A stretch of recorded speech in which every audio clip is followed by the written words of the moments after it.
During a tragedy, there's no private property, And what I mean by that is everybody opens their heart. This is it doesn't matter what political affiliation you're with. It doesn't matter what color you are, what country you're from. It's a matter of humanity. And humanity showed up. I witnessed God like I've never seen him before. Now, the tragedy is horrific, and that is not God. But what happened after the tragedy is when God showed up through people, through the love of people when you need him most. And that's a very valuable thing that my mom taught me.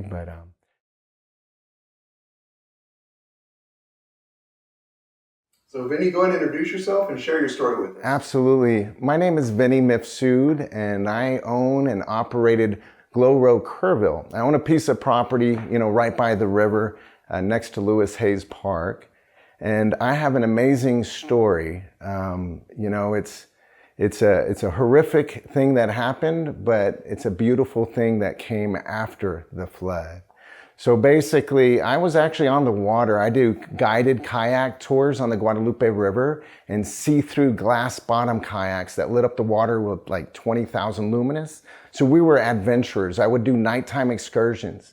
And that night, the night of the flood, on the 3rd, I had a group out, and my son was helping me lead the group. See, we would stay at that property, my property in Kerrville, Thursday through Sundays. And me and my son opened a business about a year ago. We engineered the boats, we painted the trailer, everything was solar powered. It was a beautiful operation. And my 36-foot RV, we parked it there. It's mixed use property. So we would stay there during the week and we would run the tours in the evening. Well, that night, we're taking a tour. I checked the weather religiously. I'm on all the red alerts, and nothing, maybe 30% chance of rain. It wasn't anything. I even called the owner of the company out in Port O'Connor, Zach, and I confirmed with him, and he was like, dude, you're clear. It looks like it's going to move away from you guys. So I didn't think anything of it, so we did the tour. We ended up doing the tour, and I was on the river about 9:30 at night coming back with my group, and I did a selfie, and I saw lightning. And it wasn't like a bolt of lightning, the whole sky flashed. And I didn't know anything was up, but I knew I had to get the people off the water. So I finished the tour, and by this time there was lightning everywhere. It wasn't bolts, it was just the sky lighting up. And they were making weird sounds, not your traditional thunder, but it was like boom, boom, boom, boom, boom, boom, boom. And I didn't know if that was fireworks. See, we had done the tour all the way by Arcadia Live. They had live music. They had the stage set up for the 4th of July, multi-million-dollar operation. I mean, it was just people taking our photos. It's pitch black down there, and our boats lit up the whole river, so people were fascinated. So they were running up to the boats and taking our pictures, and on the way back, we saw the stage, we saw all the equipment, people were camping out. I thought it was an amazing just to see everyone having fun and enjoying the river. And then we headed back. I see the flash of lightning, so I get people off the water.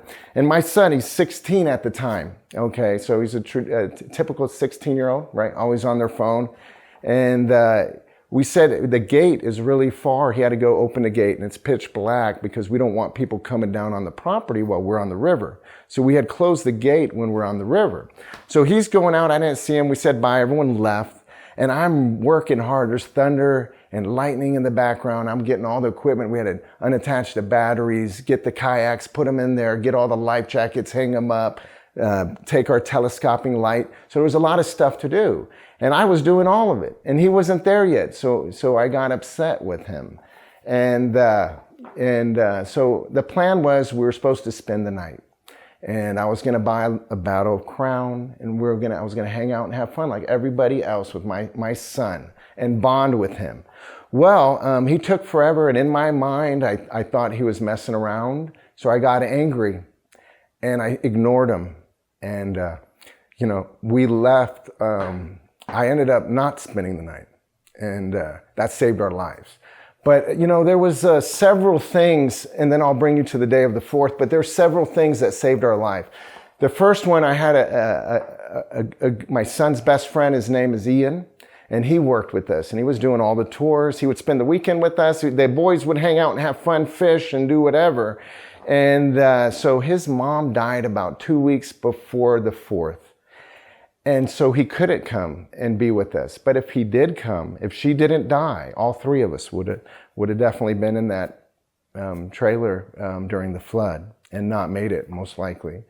The other one was I had about 3 boats, on the 3rd, and I really wanted 4. I was going to try to cancel the tour, and me and my son were going to get a bottle crown. I was planning on hanging out with him, but instead I didn't cancel it because 2 of the people only spoke Spanish, and I speak a little Spanish, but not enough to cancel a tour. So I went in ahead and did it. That's the second thing. If we didn't do that, if I would have canceled the tour, most likely me and my son would have stayed. The other one is my wife. She had our dog, and she was going to bring a bottle of wine up and surprise us. And whenever she comes up, she doesn't drive at dark after that, and we would have spent the night, okay? So all these things, the last thing that saved us was the argument I had with my son. That saved our lives. So fast forward, we go home. I get home at midnight. It's raining decent. It's thundering. About 3:30 in the morning, I heard the most horrific thunder. It sounded like someone or God was grinding a hammer or a sledgehammer. It was like it was literally grinding the earth. And my stomach hurt. And I didn't sleep well. I was tossing and turning. At about 6 o'clock, my good friend Gary Early calls me, and he's like, Vinny, there's RVs floating down the Guadalupe. And at that moment, I got an alert. So I got an alert from the red alert system. That's, everyone that owns property by water, it's wise to register for this. So I did. And I got an alert at 6:34 a.m. for a 5 o'clock flood at my location. So even if I was there, the alert wouldn't have helped this. It was sent. I don't know if it was because the signals were down, but I know cell phone service was horrible. The thunder, the power was out. We're in Hunts. But so basically, I started speeding to get here. I told my son that normally takes an hour to get out of bed. I told him, son, there's RVs floating down the Guadalupe. We got to go.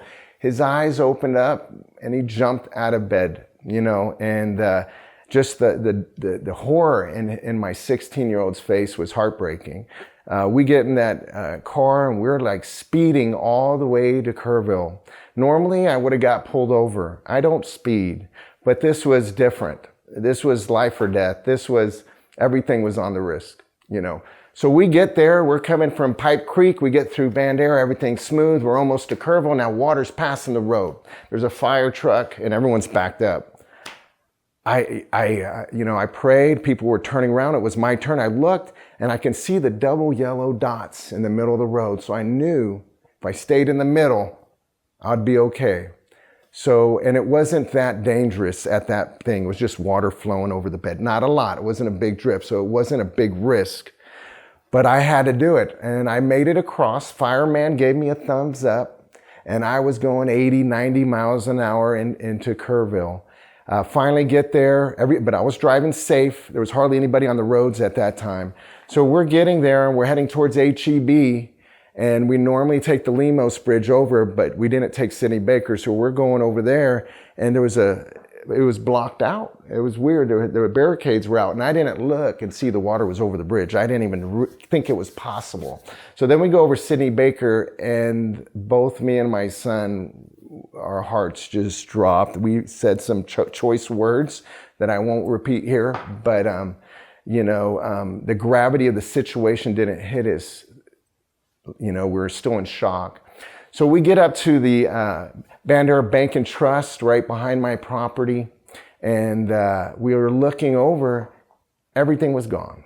The only thing that was still there, we went through the storage, easy storage right behind there, and 2 of my guide kayaks were floating in a tree. So my son was like, let's get it, because I have a storage there. And I was like, no. Everything was gone. At that moment, it's like, and he's like, no, Dad. He got in the water, and then he got one kayak, and then I got in the water. We got the other kayak. We put it in my storage, but that was the only thing that we saved at about I'd say at least 14 kayaks. We had 10 see-through kayaks that were lost. And I had 2 fishing kayaks that were lost. And my 20-foot enclosed Spartan trailer was a 2024 that was all solar powered. It was wrapped. Everything was engineered. It was a beautiful design, nothing like it. You can't go buy boats like this. We engineered each one of them.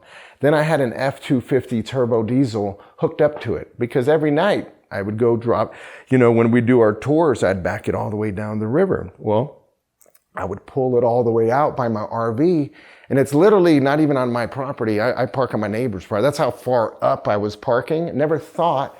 Now, it did rain about several months ago and flood.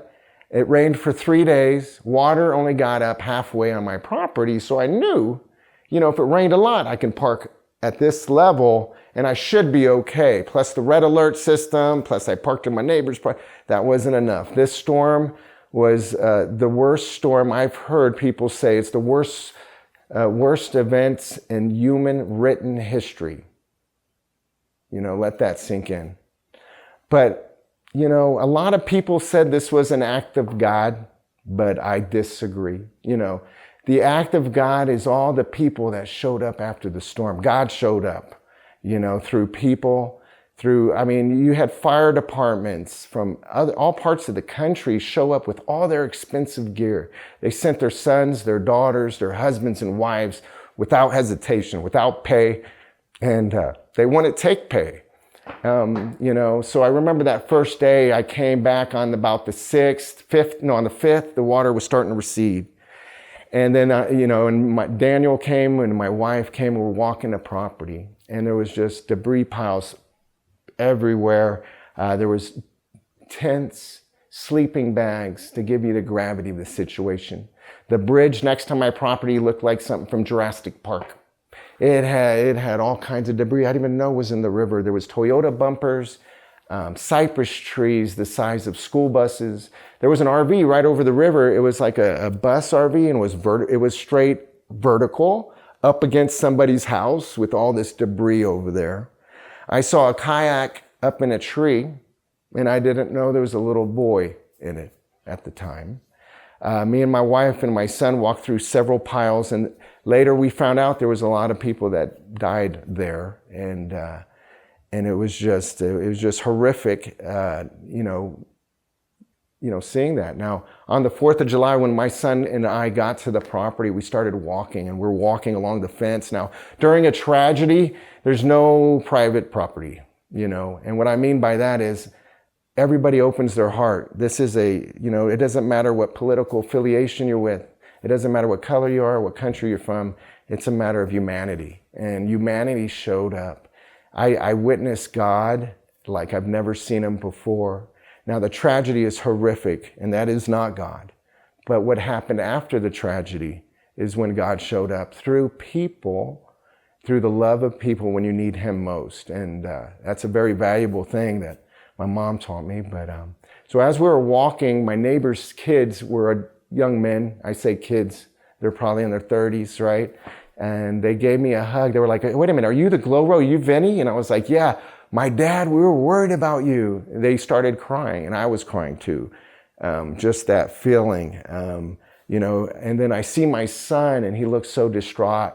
And I see this raging water with cypress trees and debris, and that minute of being horrified, I became to be grateful that my son wasn't in the water with me. So we continue to walk, and we're by the VFW, and me and my son witnessed them pull out the first body. And, the body that was on Lupe, the Guadalupe bass. So they pulled him out, and they're like, get out of the way, move. So we moved. Then we went back, and we ended up going back walked all the way back, and I saw a deer with his head ripped off with twine, and this is on Thompson Drive or Avenue, whatever. It's on the street. The sidewalks had thousands of minnows over the sidewalks, and we're talking 30 feet up, way away from the water. We saw a cat with his fur ripped off. Me and my son saw some crazy stuff. And then we went home. The next day we came back and brought the wife, and that's when we were walking through all that debris. We saw the kayak. So then my son were like, we need to find our truck. Now, keep in mind, the park is closed, but we live basically there. So we can just walk on our property. So we did. And we walked the debris field. And we walked all the way through Lewis Hayes Park until we found my F-250 turbo diesel truck.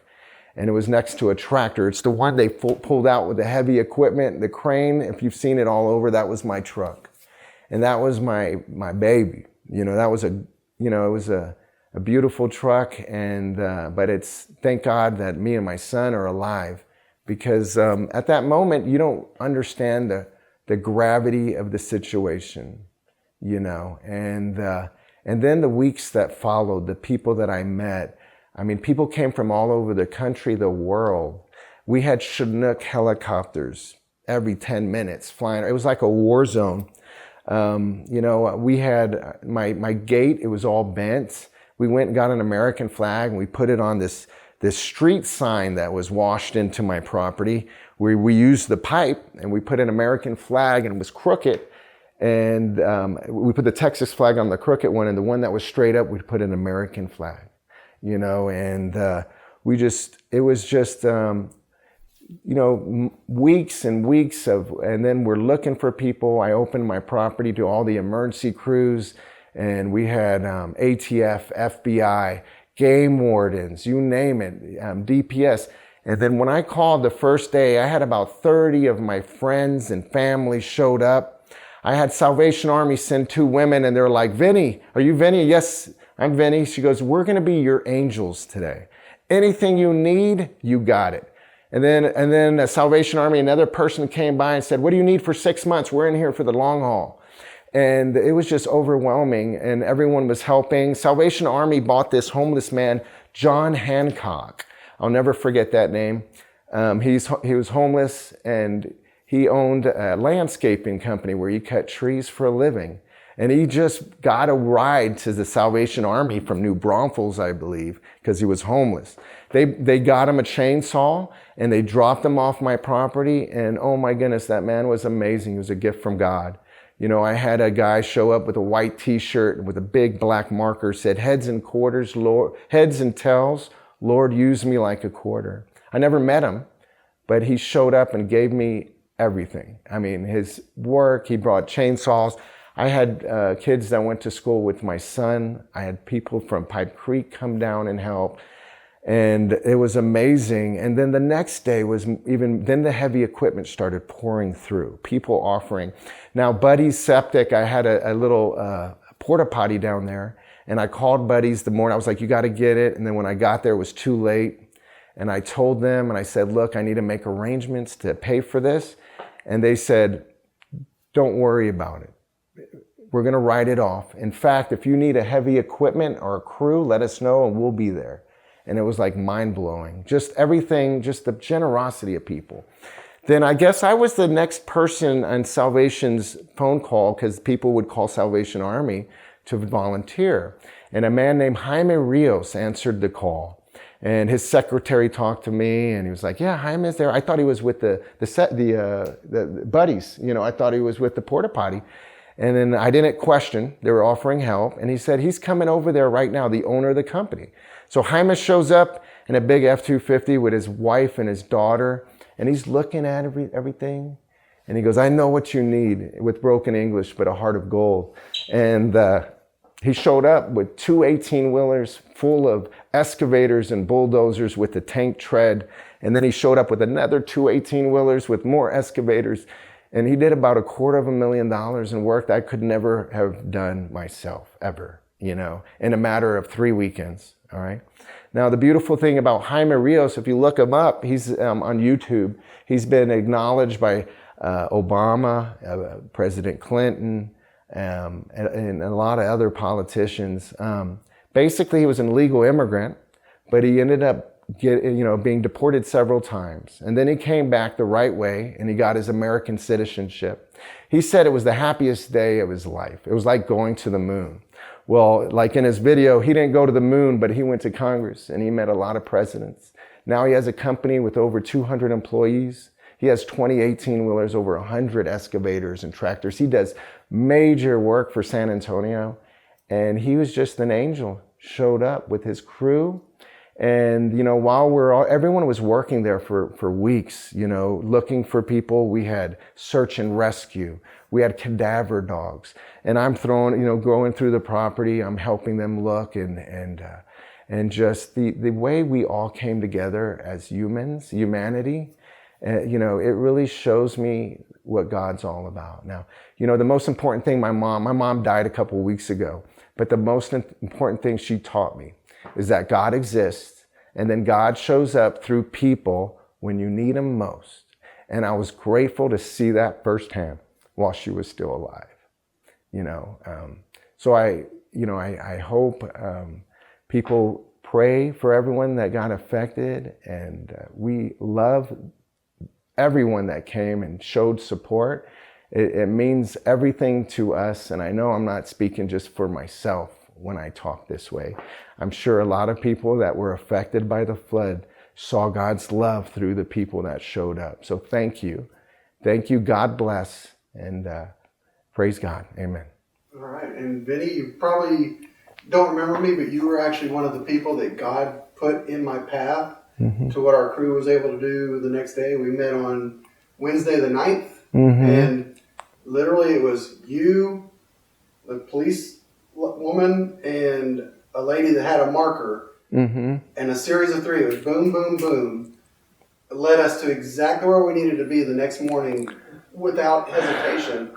And you're actually in my story of one of the people that God put in the praise God. God. God put in our path to be able to let us accomplish what we did. And you were so helpful and accommodating for us to be on your property to do that. So my honor and pleasure. You know, this shows how humanity comes together, you know, in a tragedy. You know, we got to remember what happened here. You know, we got to remember everyone that volunteered, all the city, everybody that came together, you know, and joined arms, literally, and prayed and fought through this, you know, and found almost everyone. We still have a couple that are missing, and we will always be looking, and we won't stop.